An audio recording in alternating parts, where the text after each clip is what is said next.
అన్న నమస్తే అన్న. నమస్కారం. సో నిన్న పవన్ కళ్యాణ్ గారు కుంభమేళకి వెళ్ళారు. సో అక్కడ స్నానం ఆచరిస్తున్న క్రమంలో ఇప్పుడు జూనియర్ ఎన్టీఆర్ ఫ్యాన్స్ కానీ అల్లు అర్జున్ ఫ్యాన్స్ కొంతమంది ట్రోల్ చేస్తున్నారు పవన్ కళ్యాణ్ గారిని.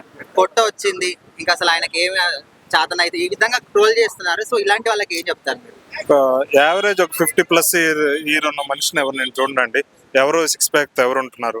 లేదా పవన్ కళ్యాణ్ గారు రియల్ లైఫ్ లో సినిమాల్లో ఎప్పుడైనా సిక్స్ ప్యాక్ చూపించాడా? ఆయన ఫిట్నెస్ బాడీ ఉందని ఎప్పుడైనా ఒప్పుకున్నాడా? కాబట్టి ఆయన ఏదో లేనిపోయింది సినిమాల్లో చూపించి ఇక్కడ ఫేక్ గా కనిపిస్తే ట్రోల్ చేయాలి. ఆయన ఎప్పుడు నేను సిక్స్ ప్యాక్ చూపించలేదు, నాకు సిక్స్ ప్యాక్ ఉందని చెప్పుకోలేదు, నేను డాన్స్ కూడా వేయలేను ఒక సగటు హీరోని ఆయనే ఒప్పుకుంటున్నాడు. కాబట్టి దీనిలో ట్రోల్ చేసేటంలో అసలు అర్థమే లేదు. ఆయనే ఒప్పుకున్నాడు కదా ముందుగానే. ఇంకా వీళ్ళ ఫ్యాన్స్ కొత్తగా ఆయన ట్రోల్ చేసేది ఏముంది ఇక్కడ? ఆయనకి పొట్టలేదని ఆయన ఎప్పుడైనా చెప్పాడా? కాబట్టి నార్మల్ గా అందరికి ఉండేదే ఉంది, పొట్ట ఉంది. ఆయన ఏజ్ కూడా ఏమి 20-23 కాదు ఫిట్నెస్ ఉండడానికి, 50+ అంటే ఉంది. వీళ్ళందరూ కూడా ఎట్లా మాట్లాడుతున్నారు అంటే మీ హీరోకి పొట్టు వచ్చింది, ఆయనకి రాజకీయాలు అవసరమా, ఇంకా సినిమాలు అవసరమా, గమ్మున ఈ విధంగా మాట్లాడుతున్నారు. 90 సంవత్సరాల్లో కూడా సీఎం అయిన చరిత్ర ఉంది దేశంలో.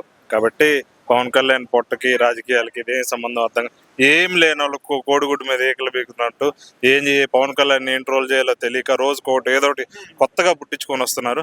లేటెస్ట్ గా ఆయన కుంభమేళకి వెళ్ళాడు, పొట్ట కనిపించిందంటే చూసుకోండి, కనబడితే చూసుకోండి. అంటే ఆయన ఇంత ఇప్పుడు రీసెంట్ గా చూస్తుంటే ఎక్కడో మారుమూల ప్రాంతాలకు వెళ్ళి రోడ్లు వేయించడం కానీ, మహిళలకు హెల్ప్ చేయడం కానీ, ఇందాక మొన్న 50 లక్షలు డొనేషన్ ఇచ్చారు. సో ఇట్లాంటి మంచి పనులు అట్లా చేస్తారు. మంచి మాటల గురించి ప్రస్తావన ఉండదండి.